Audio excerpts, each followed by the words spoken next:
Namaste and welcome to this exciting episode of Sathology Debunking Mythology. Sathology के इस episode में आपका बहुत बहुत स्वागत है। आप देख रहे हैं कि अमेरिका जो है एक रूठी हुई प्रेमिका के जैसा बिहेव कर रहा है और सोचने का विषय क्या है कि अमेरिका ऐसा क्यों कर रहा है। उसके बारे में बहुत सारे वीडियोस में बात कर चुका हूँ। सैथोलॉजी में बात किया है, दूसरे चैनल से बात किया, देख लीजिएगा हर जगह। अमेरिका का कोई इतिहास नहीं है, अमेरिका का इतिहास नहीं है कुछ। ये एक सेटलर्स की कॉलोनी है। 1976 से 1846 तक नेटिव अमेरिकन को मार रहे थे। ये अमेरिका का इतिहास है। उसके पहले का इतिहास खुद ही नहीं मानते। 1846 से 1908 तक गवर्नमेंट बनाने की कोशिश कर रहे थे, नेशनल 50 स्टेट्स लगा के।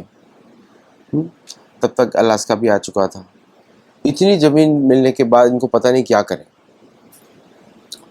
1908 से 1924 तक लड़ रहे थे नेटिव अमेरिकन के विरुद्ध, ख़त्म नहीं हुआ था। पुश कर रहे थे सबको रिजर्वेशन में डाल दो, जेल में डाल दो। ग्लोरीफाइड जेल होता है जहाँ पे इनको घुटा घुटा के मारा जाएगा। फिर 1924 से 1965 तक लड़ रहे थे ब्लैक्स के राइट्स पे। स्लेवरी चल रहा था। 1965 में स्लेवरी ख़त्म हुआ। फिर वहाँ पे विमेंस राइट्स हुए, विमेंस को वोट देने का अधिकार दिया गया। उसके बाद 1971 से तेल की बातें शुरू हुई। अभी तक मात्र 47 प्रेसिडेंट हुए और कुछ नहीं हुआ है अभी तक। 2050 वर्ष में 47 प्रेसिडेंट हुए उनके। फिर उसके बाद तो आप देखिए ना, डिक्लाइन शुरू हो गया। मतलब कहाँ पे वृद्धि दिखाई दी थी आप। अच्छी रोड्स बनाई, लेकिन लोग पागल, लोगों के पास धन नहीं। कोई भी ट्रेन्स नहीं बनाई ताकि लोग मिले ना आपस में। कोई भी पब्लिक ट्रांसपोर्ट नहीं है जहाँ पे लोग इकट्ठे हो सकें, है ना। बसेस चलती हैं इंटरनेशनल, नेशनल। मतलब सैन डिएगो से न्यूयॉर्क 2000 मील है, 2500 मील है, वहाँ बस चलती है। ट्रेन्स नहीं है, पैसेंजर ट्रेन्स नहीं है।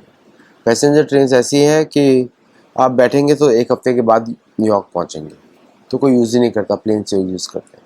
तो रेस्ट्रिक्ट किया हुआ है एक तरीके से कि लोग सिर्फ प्लेन से ट्रैवल करें या अपनी कार से ड्राइव करें या फिर वो बस से चले। अगर ट्रेन से चलेंगे तो 7-8 दिन लगेंगे और 2 ट्रेन बदलनी पड़ेगी। नॉन स्टॉप ट्रेन भी नहीं है सैन डिएगो से न्यूयॉर्क तक। ऐसा क्यों किया गया? क्योंकि ये लोग नहीं चाहते थे कि लोग आपस में मिलें, कहीं पर भी एकजुट हो। मतलब पूरा का पूरा कंट्री प्लान किया गया एज ए मिलिट्री ऑपरेशन। एक फेमस प्रेसिडेंट ने बोला, if you want people to go somewhere, make them roads, otherwise don't make them roads. ये बोला गया।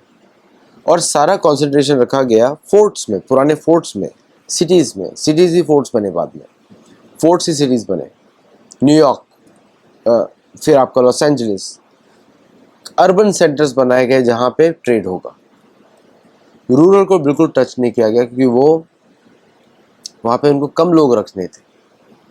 लोग जॉब्स में रहे, अपार्टमेंट्स में रहे, एक थ्राइविंग सिटी कम्युनिटी बने, बस उतना ही उनका ऑब्जेक्टिव था। जैसा कि उन्होंने किया यूके में। और जहाँ भी लोकल कल्चर की बात होती है, कहीं पे कोई कल्चर ही नहीं, किसी सिटी का कोई कल्चर ही नहीं।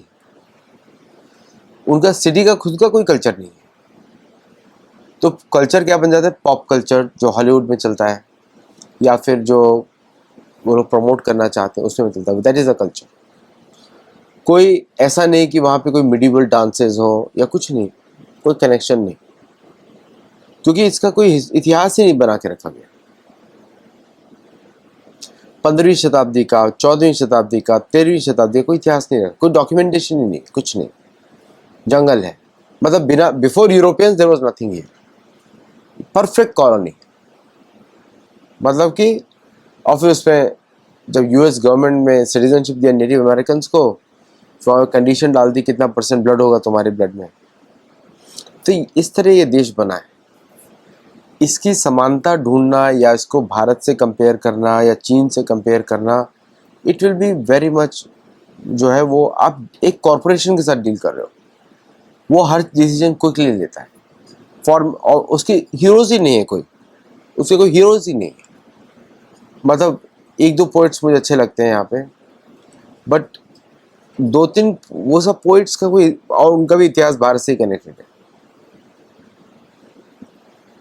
कोई इतिहास ही नहीं है उस तरह का। तो जब ये फॉरेन पॉलिसी बनाते हैं, इनकी फॉरेन पॉलिसी कैसी चलती थी, युद्ध ढूंढना है इनको। सो 1930 के पीरियड में डिप्रेशन था, ग्रेट डिप्रेशन, जॉब्स नहीं थे, स्टैगफ्लेशन था, और तो उसमें Italian versus Irish mobs, Italian versus Irish mob, Chicago की लड़ाइयाँ, वो चलता था। 1920 में नेटिव अमेरिकन के विरुद्ध युद्ध चलता था। मतलब they needed an enemy to survive. 1776 से 1846 तक मैक्सिकन्स के विरुद्ध लड़े, ईस्टवर्ड वेस्टवर्ड एक्सपेंशन। फिर उसके बाद 1886 में मैक्सिको को हराया, 1846 में। तो उसके बाद जो उन्होंने नया एनिमी ढूंढा विच वाज इंटीग्रेशन, तो नेटिव अमेरिकन को रिजर्वेशन डालो, 1924 तक किया। तो they have not existed without an enemy. उनको एनिमी चाहिए, इंटरनल और एक्सटर्नल, नहीं तो चलेगा नहीं, काम नहीं चलेगा। पाकिस्तान जैसा ही है, पाकिस्तान को हिंदू एज एनिमीज चाहिए। सारी कॉलोनीज एक जैसे बिहेव करती है। यूक्रेन में भी कॉलोनी है, रशियंस को मारो। पाकिस्तान में कॉलोनी है, मुसलमान हिंदुओं को मारो। तो इसको देश के साथ कंपेयर करना इम्पॉसिबल, जैसे पाकिस्तान को कि देश से कंपेयर करना इम्पॉसिबल, पॉसिबिलिटी नहीं है। नाउ विद दिस बैकग्राउंड, अब जो नावारो और इस तरह के लोग बकवास करना शुरू करते हैं कि यूक्रेन पूरी इनके एक सनक चढ़ती है। रशियन हमेशा इनके दिमाग में बैठे हुए हैं, रशियन रशियन रशियन रशियन। नया पॉपुलेशन को तो कुछ पता नहीं है, वर्ल्ड वॉर 2 के बारे में भी पता नहीं है। तो ट्रेडिशंस कौन से बने? There are no traditions, there is no American culture, है ही नहीं। ट्रेडिशंस कैसे हैं? Military victory on Vietnam, Vietnam में तो तुम्हारे थे, कौन सी विक्ट्री है? बलिदान दिया था। आप जो सोल्जर्स जिन्होंने बलिदान दिया, उनके परिवारों को तो कुछ मिला नहीं। कहाँ से आपने ऑनर किया? हमारे भारतीय लोग बोलते हैं देखो कितना ऑनर करते हैं। अरे उसको तो गार्ड दिया, उसके परिवार को क्या दिया? कुछ नहीं। डेंटल फैसिलिटीज नहीं है सोल्जर्स के लिए। तो एक परफेक्ट कॉलोनी, पर कॉलोनीज कहीं परफेक्ट नहीं होती, मतलब कॉलोनीज में परफेक्ट है। किस तरह देश पे कब्जा किया हुआ है, and they are trying to impose their culture. Culture क्या है? कार्स, रॉक एंड रोल और बियर, ये इनका कल्चर है। मूवीज़ में अशुद्ध भाषाएं बोलना या फिर किस तरह के शोज़ होते हैं, वो कल्चर है, वो पॉपुलर कल्चर। तो जब वो भारत को देखते हैं और दुनिया इनकी सुननी चाहिए, ये ईगो है। भारत कैसे अपनी आवाज़ उठा रहा है, चाहे चीन कैसे उठा सकता है? चीन से तो डर गए बिकॉज चाइनीज़ इन्वेस्टेड, उनकी मूवीज़ में इन्वेस्ट किया, हॉलीवुड मूवीज़ में बिग टाइम। तो चीनियों को दिखाया गया एक इमेज का जैसा कि what Chinese can do, martial arts, ये दे कैन डिफीट अस। तो सारा का सारा is driven by the media. मतलब आप फेसबुक जैसे है कि पूरा अमेरिका फेसबुक पे है, सारे इलेक्शंस फेसबुक पे लड़े जाते हैं कि फेसबुक के बिना कुछ होता ही नहीं, स्मॉल बिजनेस ही नहीं चलता। तो it's a perfectly control society. कभी भी स्टेट आके फेसबुक बंद कर देगा, आप खत्म। फेसबुक आपको ब्लॉक कर देगा, आपका बिजनेस खत्म। सोशल मीडिया आपको ब्लॉक कर देगा। तो completely colonies are controlled, everybody is controlled. इस तरह इन्होंने एक बनाया हुआ है। तो now when Indian prime minister say something, लोगों को तो एजुकेशन देते नहीं है, तो अमेरिकन को लगता है कि they are still living in the old world. उनको लगता है कि भारत तो सपेरों का देश है, भारत का क्या, क्योंकि ये सिखाया गया, स्कूल्स में ही सिखाते हैं India is very backward, generally is very, everybody is backward, और we are doing a great charity by bringing these people. और रियलिटी उनको मालूम ही नहीं किसी को। The most educated analyst doesn't know the reality. आप देख सकते हैं रिपब्लिक टीवी पे किसी पर भी, when these guys come and talk, कुछ पता नहीं है, they work on the parroted. उनको कोई आउट ऑफ द लाइन कुछ बोलेगा, they can't say anything because brain has no options, they can't think. Rarely somebody talks, और भारतीय लोग खुश हो जाते हैं कोई तारीफ कर दिया तो, अरे वाह क्या बात करें इंडिया के बारे में। हम कोट करते हैं लेक्चर्स को उनके, फुलिशली, बिल्कुल नहीं करना चाहिए, क्योंकि वो आदमी, उसको कुछ पता ही नहीं है, वो बोल रहा है ताकि आपसे बिजनेस ले, वो आप उसको सिर पे चढ़ाओ। जैसे भारत में ये लोग आते हैं, लोग इस पे हार चलाते हैं, इनको लगता है हमसे डरे हुए हैं इसलिए हार चढ़ाया जा रहा है, ये ऐसा सोचते हैं लोग, समझे आप।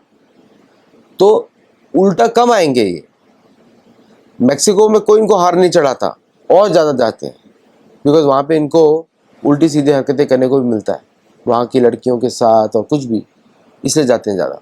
Mexico tourism is not because tourism, Mexico tourism is because of उनका प्रोस्टिट्यूशन, इसलिए है उनका टूरिज्म।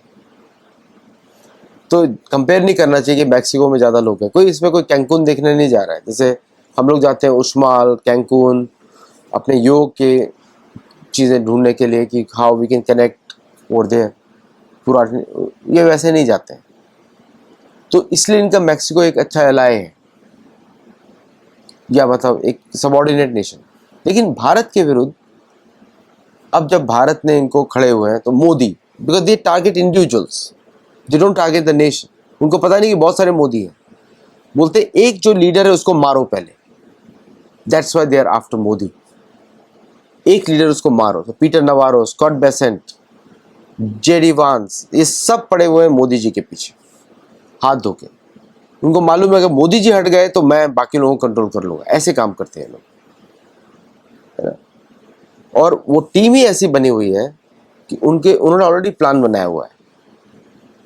अगर ये सक्सेसफुल नहीं है तो इंडियन अमेरिकन को टारगेट करना, उनके बिजनेसेस टारगेट करना, उनको डिस्ट्रॉय करना, ये उनका प्लान है। And they will go to any extent, including Bharat का फॉरेक्स रिजर्व को जब्त करने का, उधर तक जाएंगे ये लोग। ये भी दूसरे देशों को बोलने वाले हैं, इफ यू बाय फ्रॉम, अभी यूरोप पे प्रेशर लगाया है कि if you buy from India then will put sanctions on you, will not supply you weapons, ये डालेंगे सैंक्शंस। क्योंकि यूरोप पे सबसे पहले लगा सकते हैं, साउथ अमेरिका पे वेनेजुएला में इनकी टीम चली गई है, 2 सबमरीन और 5-6 और शिप जा चुके हैं, जो पब्लिकली अवेलेबल इंफॉर्मेशन। तो उधर they going to control it with oil, उस पर कोई देश बात ही नहीं कर रहा, सबको इधर उधर सबको एंगेज करके रखा हुआ है। लेकिन अमेरिका की लालच किधर है, झपटा किसी के ऊपर है, वेनेजुएला के ऊपर, तेल, उसको तेल चाहिए वहां से। ये देश इतने लोगों को मार चुका है, इतने लोगों को मार चुका है पूरी दुनिया में तेल के लिए, और वापस तेल के लिए वेनेजुएला पहुंच गया है। पहले डराएगा, धमकाएगा, फिर असैसिनेट कर देगा उसको, या जेल में पकड़ेगा उसको, पकड़ के इधर लेकर आएगा, उन्हीं के थ्रू ऑन द ग्राउंड फैलाएगा ये। अभी तक सीआई की टीम्स ऑलरेडी काम कर रही होंगी, बाद में मूवीज बनेंगी, कैसे पकड़ा मदुरो को, एक्साइटिंग मूवीज बनाएंगे उसके ऊपर, मूवी से ही पैसा कमाएगा। एंग्लो सैक्सन ब्रीड ऐसी काम करती है, उनको कोई समझ नहीं है, they are not they meant to understand anything, they are not supposed to understand anything, they are going to keep on working on their agenda, which is to get resources from anywhere। तेल कहाँ से मिलेगा, अभी magnets को भी भूल गए, rare earth को भी भूल गए, क्योंकि चाइना ने उनको सप्लाई एश्योर्ड कर दिया है। तो दे work on topic by topic, अभी भारत के पीछे लगे हुए हैं। तो इस समय अगर भारत अडिग रहता है, वो तो रहेगा ही, मोदी जी का स्टेप्स है, तो भारत इनकी नज़रों में ये डर जाएंगे, फिर भारत ऊपर बढ़ता रहेगा, उसके बाद जाके सरेंडर करेंगे। क्योंकि इनका माइंडसेट क्या है, conquerors are winners for everything. तो अगर भारत इनको उधर हराता है, उसके बाद इंडस्ट्री का gates will open up in America, they will want everything Indian, everything Indian, उसके बाद शुरू करेंगे, because that's how they work. जैसे वियतनाम ने इनको हराया, वियतनाम के लिए कुछ भी करने को तैयार है, टैरिफ वैरिफ लगाया है, लेकिन everything in Vietnam, made in Vietnam is sold like anything. Philippines पे कब्जा किया तो फिलीपींस गरीब का गरीब ही रहेगा। तो भारत अगर खड़ा हुआ है द डिफाइंस, उससे बोलो डिफाइंस कैसे हो गया, क्यों भारत खड़ा हो सकता है, दो द ब्राउन पीपल, कल मैंने वही शो किया था, though the brown people, how can Bharat can talk to China, how can Bharat talk to Japan, how can Bharat have deal with Russia और समबडी एल्स, ये क्वेश्चंस उठ रहे हैं. Why not going through us, why dollar, Bharat is not using the dollar. उनको पता नहीं है, अभी तक आइडिया नहीं है कि भारत और रशिया का trade is in roubles and rupees, not in dollars. India gradually क्या करेगा, अमेरिकन डॉलर सिर्फ अमेरिका के साथ यूज करेगा और किसी के साथ यूज नहीं करेगा. India will use American dollars only with USA, with no one else, and America will use rupees with India. उसको रुपए खरीदना पड़ेगा. That reality they are being shaken up. क्यों, अभी तो मुफ्त तक खाने की आदत थी, क्योंकि एक सब जगह से पिट के आए तो एक देश ऐसा बनाया जहाँ पे दे कैन लिव. अब यहाँ पे भी उनको निकलने की बारी आ गई. अब कैसे रहेंगे, तो थोड़ा तो छटपटाएगा ना. यूरोप से निकाले गए, इंग्लैंड से निकाले गए, यहाँ से भी निकाले जा रहे हैं, कुछ तो छटपटाएगा. 1 million American have left since 2022. 1 million छोड़ के जा चुके हैं, बिकॉज उनको they are looking for easy life. India में चले गए. अगर भारत सैंक्शंस लगाता है या सैंक्शंस पॉलिसी बनाता है इनके लिए, क्योंकि भारत में ऑलरेडी भारत के टैरिफ्स हैं, अच्छे खासे टैरिफ्स हैं, बट भारत और सैंक्शंस लगाता है, then they will rattle up like anything. तो ये जितने भी ड्रामा चल रहा है ये तब तक चलेगा, जैसे भारत ने अभी इंक्रीज कर दिया सितंबर से 20% हायर. अब तो पूरी जगह से इनकी हालत खराब हो जाएगी. And they will be completely उनके पास शब्द नहीं बचे हैं इसमें. तो ये आएंगे भारत के पास नेगोशिएट करने के लिए. अभी सैन्य शक्ति से धमकाने की कोशिश करेंगे, but they cannot do it. तो लेकिन करेंगे, कोशिश करेंगे. So right now they have chosen a path कि वो वेनेजुएला की तरफ जाए. And Trump's team is talking, don't think Trump नहीं बात कर रहा है. अभी एक और भी बात हुई है कि जेडी वांस बोलता है प्रेसिडेंट की बनने के लिए तैयार हूँ. इसका मतलब ये है कि शायद they are going to give Nobel peace prize to Trump और बोलेंगे तुम अभी उतर जाओ, have somebody else come, because he is not able to take up the pressure from India and other countries. तो then things will become even worse because that man is inexperienced and short tempered. वो Nixon, तो ये भी Nixon की राह पे चल रहा है, वो भी निक्सन की राह पे चलने वाला है. Nixon part 2 even worse than this one. So we are looking at very challenging times. लेकिन हरिनाम लीजिए, प्रसाद लीजिए and be happy. घबराने की बात नहीं है. और जो लोग हिंदुओं को गाली देते रहते हैं कि बार बार हिंदुओं में एकता नहीं है, तुम लोग ऐसे ही करते रहोगे, I totally disagree with that. तो मैं आप लोगों से बोलूँगा, हिंदू से ज़्यादा एक समाज दुनिया में कोई है ही नहीं. हिंदुओं की एकता पैरामाउंट है. जो भी इस तरह की बातें करे, आप प्रणाम करिए उन लोगों को, बोलिए कि भाई आप अपनी राय अपने पास रखिए. हिंदुओं से बड़ी एकता किसी भी कम्युनिटी में नहीं है, किसी भी समुदाय में नहीं है. इसको याद रखिएगा. जय श्री राम.